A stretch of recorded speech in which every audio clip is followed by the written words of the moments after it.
electrosmog will likely become one of the biggest health risks to people in the next few years. But what is it? We ask the expert. I think electrosmog is, well, the easier word would most probably be electropollution, because then at least we can think of pollution. It's something that's in the air probably most of the time. In this case, we can't see it to a large extent, except for the cell phone towers and the physical equipment that's actually to do with electronics and electrical circuits. So that's the electropollution or electrosmog. So how does it impact a person's well-being? Yeah, I think it is very closely linked with our health and our natural environment, because we are energy to a large extent.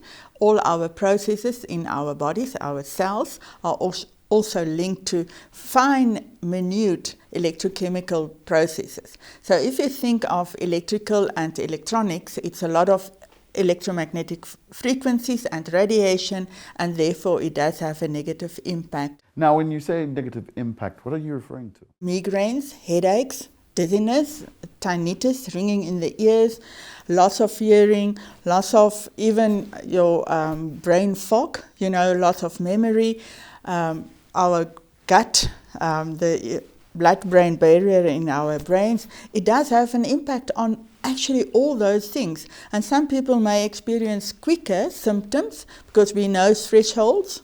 We are all different, and depending on the sources and how close it is to you and how many hours you are sitting next to a Wi-Fi router, for instance, that will have an impact on you. From what you've said, this is a very serious issue that needs to be tackled. Why aren't we aware of these things?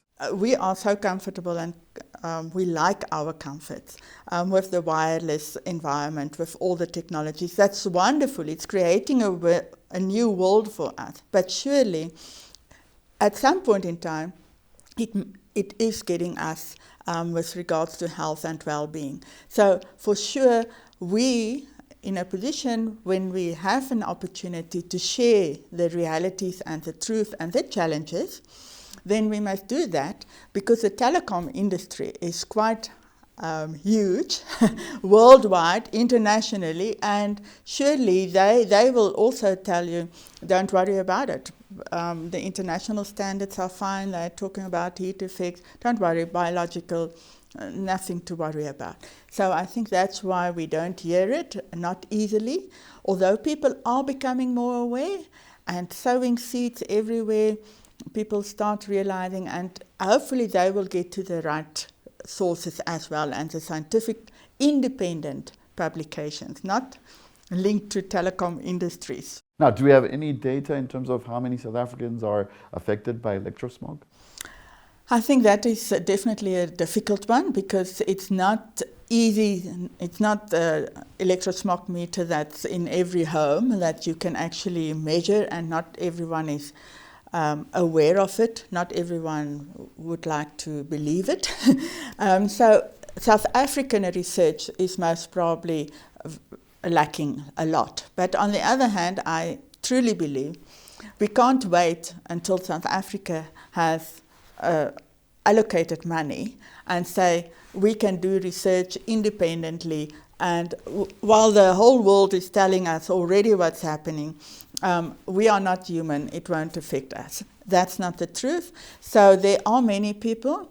It's growing day by day because of the increase and exponential increase in electrosmog, but not everyone realizes, and it's not always that the doctor will also diagnose it.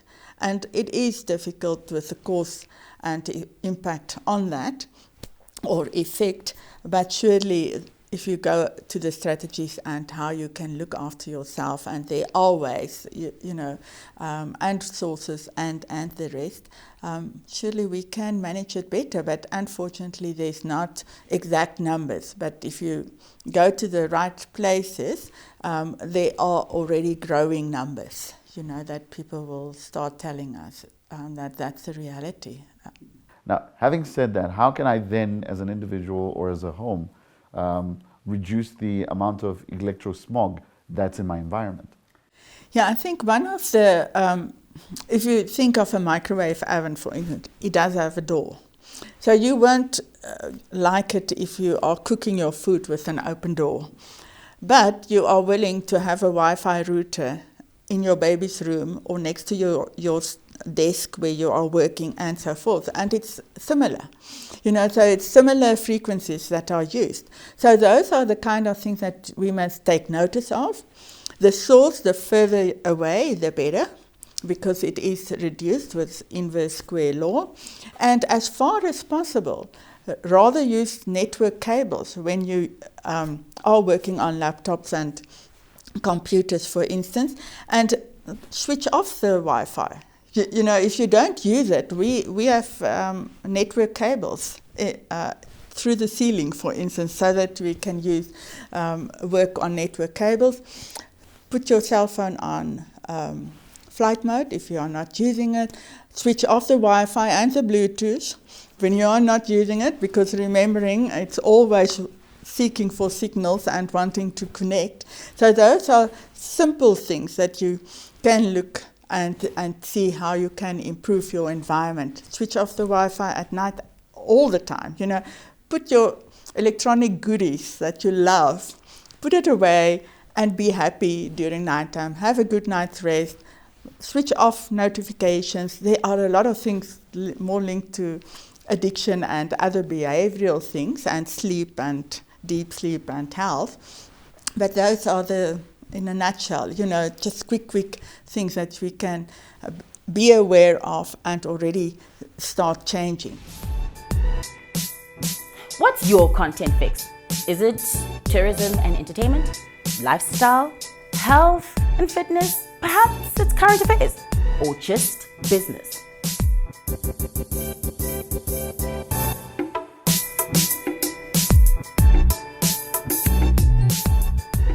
For the best local content, live and on demand, watch it anywhere on any device. You'll find it all right here on Joburg Today. Essential, relevant, authentic.